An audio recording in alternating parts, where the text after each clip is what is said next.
50,000 BC, man roams the earth, gathers nuts and berries within arm's reach, longs for a bucket truck. 25,000 BC, all of the low-hanging fruit is gone. Man needs a boost, climbs rocks for extra height. Portability is a big issue. 10,000 BC, a breakthrough. Man invents ladder. First images appear in cave paintings. Size is limited to materials available. It'll be over 100 centuries before man discovers a hardware store. 1862, another breakthrough.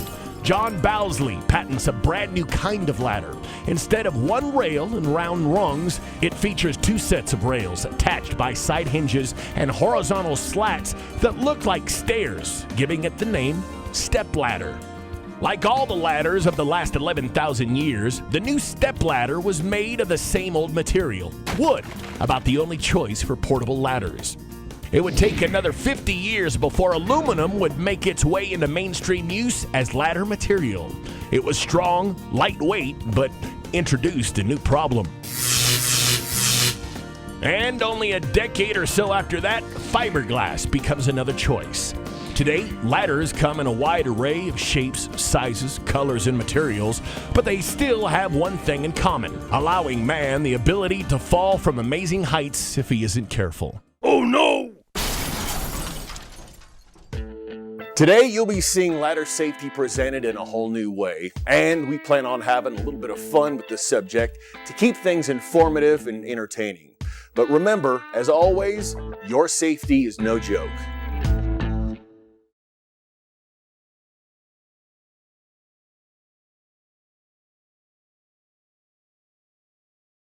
Number 10 of the top 10 things not to do on or with a ladder is, according to the most recent data from the Bureau of Labor Statistics, of around 600 fatalities that occurred, the highest percentage was from ladder falls. Well, at least that was animated.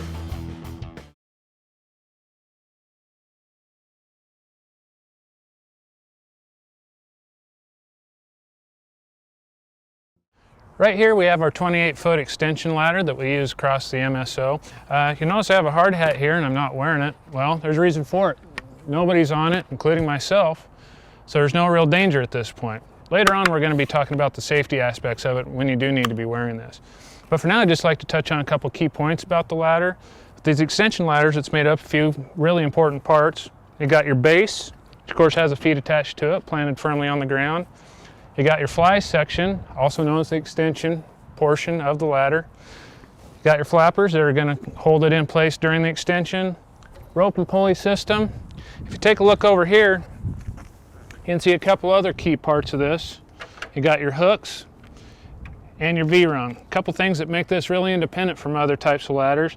That allows its use leaning up against a pole and also hanging off the strand where you can do work out on a mid-span or a different section of cable that's not right next to the pole.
Another ladder that we use is the combination ladder. They come in different heights. This one's an 8-foot combo ladder.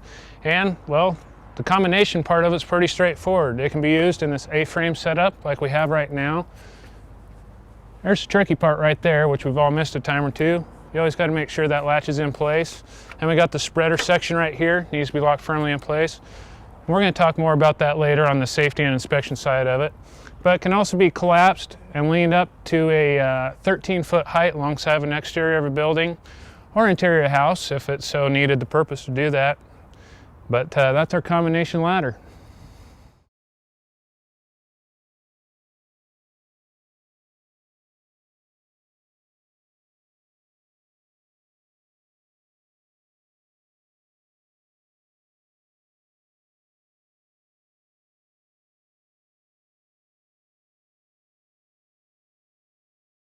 Would you consider this a safe situation for me to be in, top of a ladder, not holding on and talking to a video camera? Well, surprise. It's our little friend, the 4-foot ladder. This guy comes in as handy as any of our other ladders. Gets used pretty darn often. And it has a couple parts to it like our other ladders. It's using the A-frame format, so once again it has the spreaders that need to be locked into place. And of course, one of the most common errors used on these ladders is going above this top rung. We all know not to do that, and we'll cover more of that during the inspection and safety part of the video.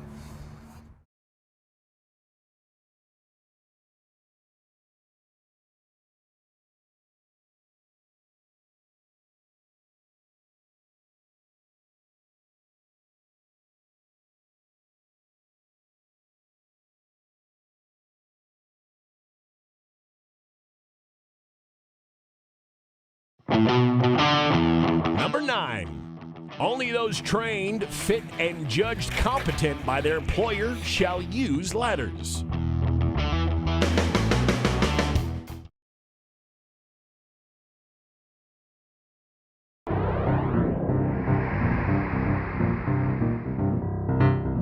We're going to take a minute and talk about the materials that make up the ladders we use. Primarily fiberglass, aluminum, and rubber. The main thing we want to talk about is the fiberglass, since it is a non-conductive material. And the reason we need non-conductive material is because we do work up around power. Not in it, mind you, but around it. So we want to make sure we're safe when we're in those types of conditions. The other thing we want to talk about is the 4 different ratings. We have a 1A, a 1, a 2, and a 3. These ratings are based on weights and different types of usages. Anything from heavy duty usage to light duty. The one thing to consider with your weight rating though is not just the size of the technician or the weight of the technician, but also the gear that they're going to have and the tools they're going to have along with them while they're up on the ladder. So make sure you're keeping that in mind when you're selecting a rating.